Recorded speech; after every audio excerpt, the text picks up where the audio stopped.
संस्कृत जिज्ञासुओं, आज हम उत्तर मेघदूतम के 21वें श्लोक की व्याख्या प्रस्तुत करेंगे।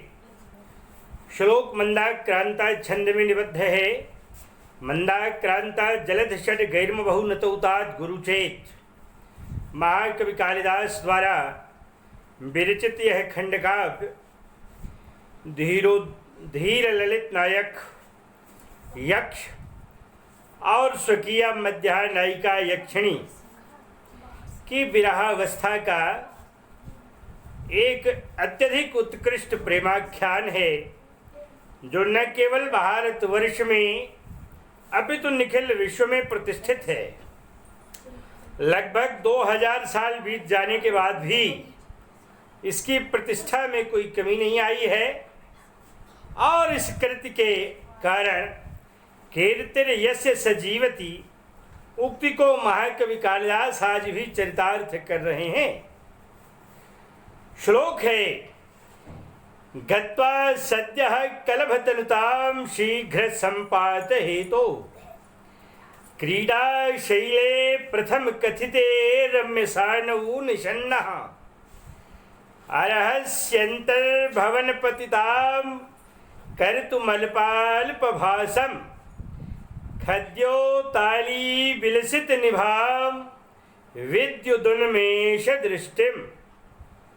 प्रसंग चल रहा है, यक्ष अपने मित्र मेघ से अलकापुरी में विद्यमान रहने वाले अपने वामन के संदर्भ को अभिव्यक्त कर रहा है। यक्ष कह रहा है कि हे मित्र मेघ, जब तुम मेरे भवन में प्रविष्ट होगे तो तुम्हें वहां पहुंच करके किस तरह से अंदर प्रविष्ट होना है और क्या कुछ वहां करना है, किन किन स्थितियों से तुम्हें अपने को अग्रसारित करना है। करा हे मित्र, शीघ्र संपात हेतु, शीघ्र माने जल्दी, संपात पात पत धातु है, घई प्रत्यय असमुपसर्ग संपातः। तो संपात हेतु हो, संपात माने गिर पड़ना अर्थात पहुंच जाना। शीघ्र ही पहुंचने के हेतु से, के निमित्त से, जल्दी पहुंचने के कारण से सद्यः शीघ्र ही कलभ तनुतां गत्वा तुम कलभ तनुता को प्राप्त करोगे। कलभ तनुता, कलभ क्या है? कलभ का मतलब ये है कि हाथी का बच्चा करिशावक को कलभ कहते हैं, तो इसलिए कलभ करिशावकः। तो जो कलभ है, करिशावक है, उसके तनु के समान तनु आए। करिशावकः कलभ से तनु ही तनु यस्य सः कलभ तनु, माने हाथी के बच्चे के शरीर के समान शरीर, गत्वा शरीर बना करके, गत्वा पहुंच करके। हाथी का बच्चा क्यों कहा? हाथी काले रंग का, इसलिए हे मित्र तुम भी काले रंग के, लेकिन घर में घुसना है, जगह कम है, लिहाजा हाथी की तरह विशाल न बनकर बल्कि उसके बच्चे के समान छोटे बनकर, लघु बनकर। तो कहा शीघ्र संपात हेतु, जल्दी प्रवेश करने के हेतु, करने के लिए, सद्य शीघ्र ही कलभतनुतां गत्वा, हाथी के बच्चे की शरीर की तरह होकर, प्रथम कथिते पहले बताए गए, रम्य सानव रमणीय चोटी वाले, सानु माने चोटी, सानव सप्तमी भक्ति का एक वचन का, रम्य सानव रमणीय चोटी पर, क्रीडा शैले रमणीय चोटी वाले, क्रीडा शैले, क्रीडा शैली का विशेषण है रम्य सानव, रमणीय चोटी है जिसकी, ऐसे क्रीडा शैले, क्रीडा पहाड़ पर, निषण्ण बैठ कर, नीधन सद धन अक्ता, सद का दा हो बाद में अक्ता या अक्तवत करता हो तो दोनों जगह पर न हो जाता है। रथाभ्याम निष्ठातो न च पूर्व से चदा, ये सूत्र है, इसके द्वारा ऐसा हो जाता है। यहाँ श है, श के बाद अट का व्यवधान है, उसके बाद फिर न आ जाता है तो न को न हो जाता है, दोनों ही जगह हो जाता है, इसलिए अट को प्वांग नुम व्यवाये पितनेन सूत्रेण अत्र नस्यण। तो इसलिए हो गया क्रीड़ा शैलेन सन्नहा, माने क्रीड़ा पर्वत पर बैठ करके अल्पाल्प भाषम, अल्प अल्प भाषम माने थोड़ा थोड़ा, भा माने प्रकाश का, थोड़े थोड़े प्रकाश को, खद्योताली बिलसित निभाव का, खद्योत, खद्योत माने जुगनू का, खद्योताली, आली माने पंक्ति, जुगनुओं की पंक्ति के बिलसित माने प्रकाश के निभाव माने समान, जैसे जुगनुओं की पंक्ति का प्रकाश होता है उसी तरह से प्रकाश बनाकर विद्युत उन्मेष दृष्टिम का, बिजली की जो उन्मेष माने चमक है, उस चमक रूपी दृष्टि माने निगाह को, अंतर भवन पतिताम का, भवन माने घर के अंतर माने भीतर, पतिताम माने गिराने का, कर तुम रहस्य प्रयास करना, माने विद्युत उन्मेष दृष्टिम का, बिजली के उन्मेष माने प्रकाश या चमक रूपी दृष्टि माने दृष्टि को, अंतर भवन पतिताम कर तुम रहसी माने घर के भीतर डाल देना, घर के भीतर पहुंचा देना। इस तरह की स्थिति तुम उत्पन्न करना मित्र। मेघ शीघ्र संपात हेतु का, जल्दी पहुंचने के लिए, सद्य अविलंब कलभ तनुतां गत्वा, हाथी के बच्चे की तरह शरीर बना करके, हाथी का बच्चा जैसा होता है उस तरह से शरीर का निर्माण करके, गमत्वा गमधात्मकवा प्रत्यय लगाया है, क्योंकि यह निट धातु है इसलिए इट का आगम नहीं होता। गत्वा बना करके प्रथम कथिते और रम्य सानव क्रीड़ा शैली के विशेषण है, क्योंकि क्रीड़ा शैली सप्तमी एक वचन में है इसलिए ये दोनों भी सप्तमी में ही है एक वचन में, क्योंकि विशेषण और विशेष्य प्रायः एक विभक्ति और एक वचन में होते हैं। तो इसलिए कहा प्रथम कथिते माने पहले कहे गए, बताए गए। रम्य सानु माने रमणीय है, सानु माने चोटी जिसकी, ऐसे क्रीड़ा शैले, शिला में आण प्रत्यय लगता तो शैल बनता है। क्रीड़ा शैले माने क्रीड़ा पर्वत पर, नषण्णा माने बैठ करके, अल्पाल्प भाषम माने हल्के प्रकाश से युक्त रहने वाले, अल्प अल्प धीरे धीरे रुक रुक कर, भाषम चमकने वाली, कौन का, खद्योताली बिलसित निभाव, खद्योत माने जुगनू आपु ही सुनि खद्योत सम, राम ही भानु समान। सीता ने कहा था ना, रावण ने फटकार लगाई और फटकार के पहले उसने कहा एक बार विलोकुम मोरा, एक बार मेरी ओर देख लो प्रेम से, तव अनुचरी करऊं पन मोरा। कहा ये जो मंदोदरी आदि सब रानियां हैं, जो आज पटरानी हैं, ये सब तुम्हारी अनुचरियां बन जाएंगी, बस शर्त ये है कि एक बार प्रेम से मेरी ओर देख लो। इसलिए एक बार बिलोकुम मोरा। तो सीता ने कहा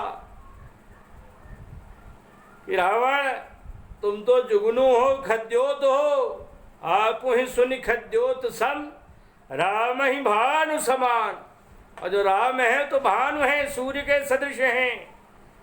तो रावण को बात कठोर लगी, कहा परुष बचन सुनि काढ़ यश, बोला यति खिसियार। गुस्सा गया, तलवार निकाला, का मास दिवस महू कहा न माना, तो मैं मार विकाढ़ कृपाना। महीने भर में मेरी बात नहीं माना, अगर तुमने मेरी बात नहीं मानी तो तलवार से तुम्हारा गर्दन काट दूंगा। तो इसलिए जब हनुमान जी आए तो उन समय उन्होंने, सीता जी ने बताया का मास दिवस महुनाथ न आवा, तो पुनि मोह जियत नहीं पावा। रावण अपनी बात का बड़ा पक्का है, इसलिए कर देगा, ये बात बता दीजिएगा प्रभु से। तो फिलहाल वह खद्योत है, खद्योत आली बिलसित निभाव। खद्योत माने जुगनुओं की, आली माने पंक्ति के, विलसित माने चमक के, निभ माने समान। तो इसलिए जुगनुओं की पंक्ति के प्रकाश के समान विद्युत उन्मेष दृष्टिम। विद्युत तकारांत स्त्रीलिंग शब्द है। कहा विद्युत के, बिजली के, उन्मेष, उन्मेष माने चमक। उन्मेषम यो ममन सहते जाति वैरी निशाया। कहा बिजली की उन्मेष माने चमक रूपी, दृष्टि माने निगाह को, दृश्य धातु और तिन्न प्रत्यय से योगे कृते दृष्टिहित शब्द का। दृष्टि माने निगाह को अंतर भवन पतिताम कर तुम अर्हसी। घर के भीतर, भवन के भीतर डाल देना। तो इसलिए हे मित्र, तुम वहां हाथी के बच्चे का रूप धारण करके पहुंचना और फिर धीरे धीरे तुम्हारे भीतर जो भरी हुई बिजली की कौन है, चमक है, इसके माध्यम से अपनी निगाह शनैः शनैः अंदर डालना। तो इसलिए अचानक न डाल देना, क्योंकि वहाँ कौंध से कहीं कोई भय उत्पन्न हो जाए।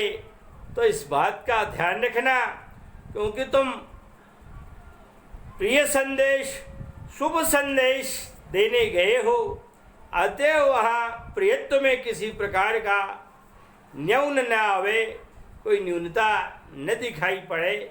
इसलिए इन बातों का ध्यान रखते हुए तुम इस प्रकार से कार्य करना। यहाँ अलंकार कौन सा है? गत्वा सद्य कलभतनुताम शीघ्र संपात हेतु। कलभतनुताम, कलभस्य तनुः तनुः यस्य सः कलभतनुः। तो यहाँ ये शब्द है जो सादृश्यवाची है, किंतु निलीयमान है। हाथी के बच्चे की शरीर के समान शरीर है जिसकी, या वैसी शरीर बनाकर। तो इसलिए यहाँ साम्यवाची शब्द निलीयमान है, किंतु व्यक्त हो रहा है।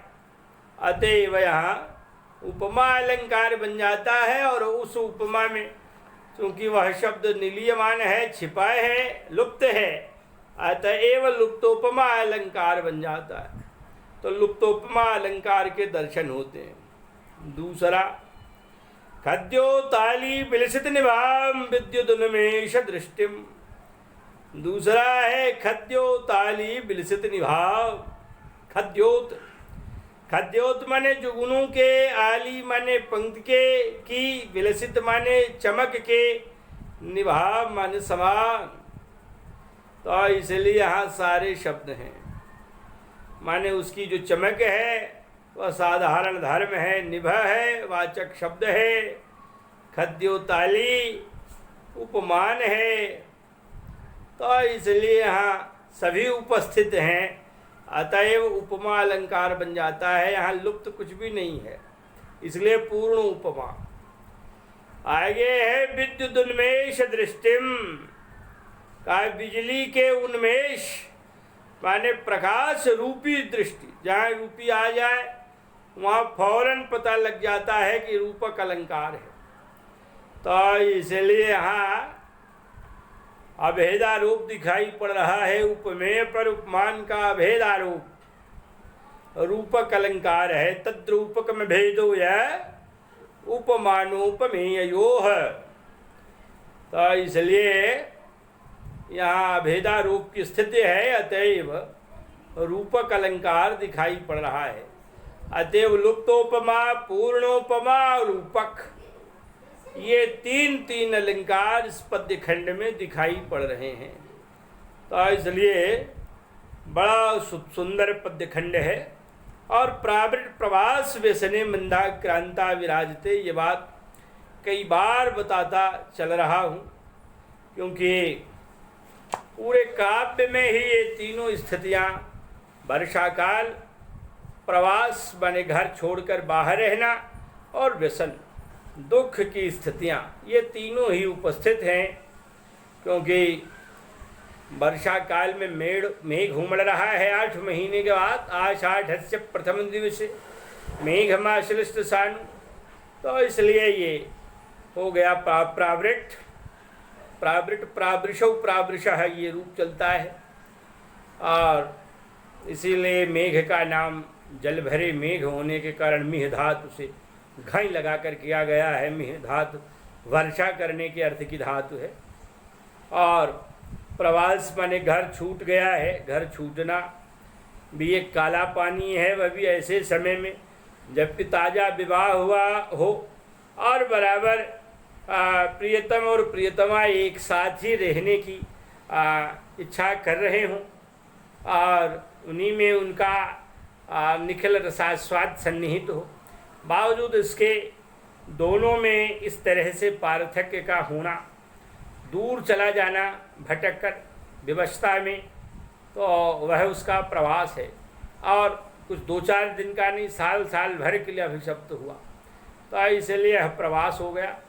और इस प्रवास में प्रसन्नता नहीं है, बल्कि जो अभिशप्त हुआ है बदनामी भी फैली है, इसलिए यह व्यसन है। और फिर कुछ दिन हो गया होता तो कुछ संतोष भी मिल सकता था, इसलिए कष्ट उतना न होता, परंतु यहाँ तो कष्ट की अतिशयता है, क्योंकि अभी ताज़ा ताज़ा ही हुआ विवाह और फिर उसे छोड़ देना पड़ा लिखापुरी, इसलिए घोर व्यसन है। तो तीनों ही स्थितियाँ, प्रावृत्त, प्रवास और व्यसन, ये तीनों यहाँ उपस्थित हैं।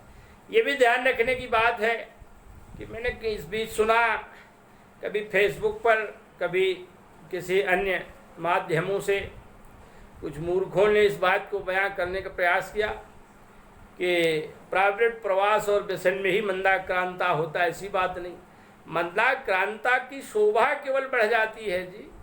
मंदाक्रांता तो अन्य तमाम स्थितियों में हुआ करता है। कालिदास ने ही अन्य स्थितियों में मंदाक्रांता का प्रयोग अन्य ग्रंथों में किया है, किंतु इनमें ये ज़्यादा राजता है, सुशोभित होता है, केवल इसकी शोभा बढ़ जाती है, ये बात कही गई है। और ये बात नहीं है कि अन्यत्र नहीं हो सकता।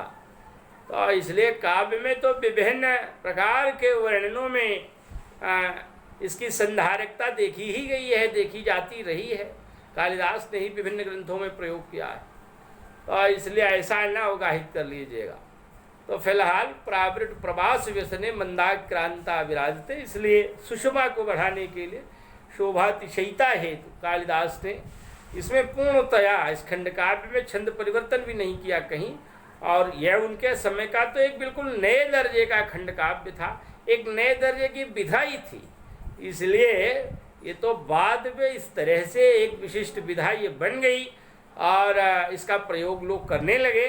और आजकल तो तमाम खंड काव्य से इतर लघु काव्य भी, लघु काव्य आदि भी प्रयोग में आ रहे हैं, परंतु उस समय तो ये बिल्कुल अपने में नया था।